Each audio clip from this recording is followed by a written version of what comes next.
So మహాభారతంలో ఎప్పుడూ చాలా పాపులర్ టాపిక్స్ ఏంటంటే ద్రౌపది వస్త్రాపహరణం అయి ఉండొచ్చు, అలాగే కర్ణుడి ప్రవర్తన అయి ఉండొచ్చు, కర్ణుడి చావు అయి ఉండొచ్చు. ఇలాంటి విషయాలు చాలా పాపులారిటీ క్రియేట్ చేశాయి. అయితే దీనిలో ముఖ్యంగా కర్ణుడి చరిత్ర చాలా గొప్పగా చాలామంది ప్రవచనకర్తలు, చాలా గొప్పవాళ్ళు అనేవాళ్ళు కూడా కర్ణుడు చాలా ఉత్తముడు, చాలా గొప్ప దానకర్ణుడు, ఆయన అన్యాయంగా చంపేసిండ్రు అని చెప్పేసి చాలా విషయాలు కంటిన్యూగా చర్చకు వస్తూనే ఉన్నాయి. మరి నిజంగా అసలుకి కర్ణుడికి ఏం జరిగింది, కర్ణుడి ప్రవర్తన ఎలాంటిదో తెలుసుకోవాల్సిన అవసరం ఉంది. అప్పుడు ఈయన ఉత్తముడా కాదా అనే విషయాన్ని చెప్పగలుగుతారు. అయితే ఈయన ఉత్తముడు కాయితేంది కాకపోతేంది అనుకునే ఈ కాలం వాళ్ళకు కూడా ఆన్సర్ ఏంటి అంటే, ఒక వ్యక్తి ధర్మం తప్పి నీతిబాహ్యంగా ప్రవర్తిస్తే ఎలాంటి శిక్ష వేయబడుతుందో కూడా దీని ద్వారా తెలుపబడుతుంది. ఏ విధంగా ఒక మనిషి ప్రవర్తించాలి, ప్రవర్తించకూడదు కూడా తెలుసుకోవాల్సిన అవసరం అయితే అందరికీ ఉంది, అది ఏ కాలమైనా సరే. ఇప్పుడు కర్ణుడు మంచివాడా చెడ్డవాడా అనేది చూద్దాం. అన్యాయంగా ఆయన చంపారా, లేకపోతే ఆయన దానికి అర్హుడేనా ఆ విధంగా చంపబడటానికి అనేది కూడా వెరిఫై చేద్దాం. అయితే ఇక్కడ తెలుసుకోవాల్సింది ఏంటి అంటే, ద్రౌపదిని ధర్మరాజు పందెంలో పెట్టి జూదంలో ఓడిపోయినప్పుడు ఆమెకి ఎవ్వరు కూడా దాదాపుగా సపోర్టు చేయరు. దానిలో ముఖ్యంగా విదురుడు, అలాగే ధృతరాష్ట్రుని చివరి కుమారుడు వికర్ణుడు, ఇతను దుర్యోధనునికి తమ్ముడు. వీళ్ళిద్దరూ తప్పితే ద్రౌపదీదేవికి సపోర్టింగ్గా ఉండేవాడు ఎవరూ కనిపించరు అక్కడ. సో ద్రౌపదిని ధర్మరాజు తాను ఓడిన తర్వాత ఈమెను ఓడినాడా, లేదా ఈమెను ఓడినాక తనను ఓడినాడా అని చెప్పేసి వికర్ణుడు ప్రశ్నిస్తాడు. అంతకుముందు ద్రౌపది కూడా ఈ విధంగానే ప్రశ్నిస్తుంది. కానీ దీనికి ఎవరు సమాధానం చెప్పకుండా ఆమె మీద అరాచకానికైతే పాల్పడతారు దుశ్శాసనుడు, దుర్యోధనుడు కూడా. అయితే ఈ ఇద్దరే కాకుండా మరొక వ్యక్తి ఎవరు అంటే, తన మాటల ద్వారా ఈ అరాచకానికి ఆజ్యం పోసిన వ్యక్తి ఎవరు అంటే కర్ణుడే. సో అలాగే వికర్ణుడు ఏం చెప్తాడంటే, ఈ ప్రవర్తన సరి అయిన విధానం కాదు, ఈవిడని ఇలా అవమానించడం సరి అయిన విధానం కాదని వికర్ణుడు చెప్తాడు. అతడు అందరికంటే చిన్నవాడు కూడా. అయితే గొప్పవాడిగా చెప్పబడుతున్నటువంటి కర్ణుడి ప్రవర్తన మాత్రం చాలా అసహ్యంగా కనిపిస్తూ ఉంది. ఆయనను ఎవరు అడగకపోయినా, ఆయన కుటుంబ సభ్యుడు కాకపోయినా, ఆయనకు ప్రత్యేకంగా వీళ్ళ మీద పగలేకపోయినా, ఒక ఈర్ష్య అసూయ భావాలతో ఆయన పాండవుల మీద ఒక కోపాన్ని పెంచుకుంటాడు. దాని కారణం చేత, అలాగే దుర్యోధనుడికి మిత్రత్వం ఉండడం వల్ల కూడా అతను ఒక ద్వేషభావాన్ని పెంచుకొని అతను మాట్లాడుతూ ఉన్నాడు.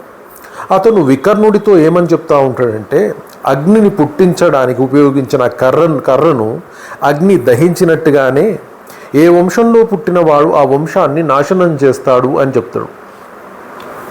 అలాగే శరీరంలో పుట్టిన రోగం శారీరక శక్తిని నశింపజేస్తుంది. పశువులు తాను గడ్డి మేస్తున్న ఆ ప్రదేశాన్ని తొక్కుతూ ఉంటాయి. అలాగే కురువంశంలో నీవు నీ వారికే చెడులు చేస్తున్నావు అని చెప్తాడు. అలాగే మళ్ళొక మాట ఏమంటాడంటే, ద్రోణుడు, భీష్ముడు, కృపుడు, అశ్వత్థామ, విదురుడు, ధృతరాష్ట్రుడు, గాంధారి వీరందరూ ఎవరూ మాట్లాడటం లేదు ఈ విషయం గురించి, అందరూ నీకంటే తెలివైన వాళ్ళు కూడా అని చెప్తాడు. అయితే ఇక్కడ కర్ణుడు మరొక బద్ధం ఏం చెప్తాడంటే, విదురుడు మాట్లాడటం లేదు అని చెప్తాడు. కానీ మొదటి నుంచి దీన్ని వ్యతిరేకిస్తున్న వ్యక్తి విదురుడు మాత్రమే. ఈ అజ్ఞానం వల్ల ఇలా మాట్లాడుతున్నావు, ద్రౌపదిని మనం గెలిచినా గెలవలేదని అంటున్నావు నీవు అని వికర్ణుణ్ణి దెప్పిపొడుస్తూ ఉంటాడు. ఆమెను ఏకవస్త్రాన్ని సభలోకి తీసుకుని రావటం అధర్మం అని నీవు అనుకుంటున్నావు. అది తప్పు. ఎందుకంటే దేవతలు స్త్రీకి ఒక భర్తనే నియమంగా విధించారు. కానీ ఈ ద్రౌపది అనేకులకు భార్యగా ఉన్నది కావున ఈమె బంధకి అంటే అపవిత్రురాలు అని నిర్ణయింపబడుతుంది. అటువంటి ఈమెను ఏకవస్త్ర అయినా వివస్త్ర అయినా సభలోకి ఈడ్చుకొని రావటం విచిత్రం కాదు అని అంటాడు.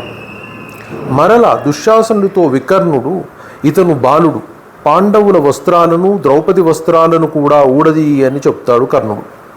వికృతంగా మాట్లాడినటువంటి కర్ణుడిని చూసినప్పుడు మనకి మరి దుర్యోధనుడు ఏ విధంగా ప్రవర్తించుండొచ్చు అంటే, దుర్యోధనుడు దీనంతటికి మూల కారణం. కానీ చివరగా ఆయన ఒక మాట మాట్లాడతాడు. ఏమంటాడంటే, దుర్యోధనుడు సైతం ద్రౌపదితో, ద్రౌపది నీ భర్తలు నీ ప్రశ్నకు సమాధానం చెప్పమను.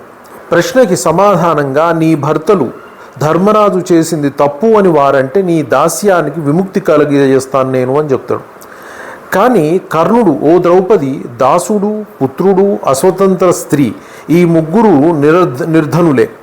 ఐశ్వర్యము కోల్పోయిన తరువాత దాసుని భార్య మీద, అతని సంపదల మీద యజమానికి హక్కులుంటాయి. దుర్యోధనుని పరివారంలో చేరి వారి భార్యలకు సేవలు చేయి. నీకు యజమానులు ధృతరాష్ట్రుని కుమారులే. వెంటనే మరొకరిని భర్తగా ఎన్నుకో. భర్తల ఎడ స్వేచ్ఛగా ప్రవర్తించటం నీ వంటి దానికి తప్పు కాదు అని చెప్తాడు. ఇది కర్ణుడి యొక్క గొప్ప గుణం. ఇలాంటి గుణాన్ని ఎంతోమంది పండితులు, ఎంతోమంది ప్రవచనకారులు కూడా గొప్పగా ఆయనను పొగుడుతూ ఉంటారు. సో ఇలాంటి ఘోరమైన తప్పు చేసిన, ఇలాంటి ఘోరమైన మాటలు మాట్లాడినటువంటి, అలాగే అగ్నికి ఆజ్యం పోసినట్టుగా చెడును ప్రేరేపించినటువంటి కర్ణుడు ఉత్తముడైతే, ఇలాంటి వాళ్ళు సమాజంలో ఉంటే అది ఏ సమాజమైనా కావచ్చు, ఏ కాలమైనా కావచ్చు, ఎలా ఉంటుందో ప్రజలు, సమాజంలో ఉన్న వ్యక్తులు కూడా ఆలోచించుకోవాల్సిన అవసరం ఉంది. ఇప్పుడు మీరే నిర్ణయించుకోండి, కర్ణుడు చాలా ఉత్తముడా కాదా అనేది. Thank you very much. Please subscribe and share and like it.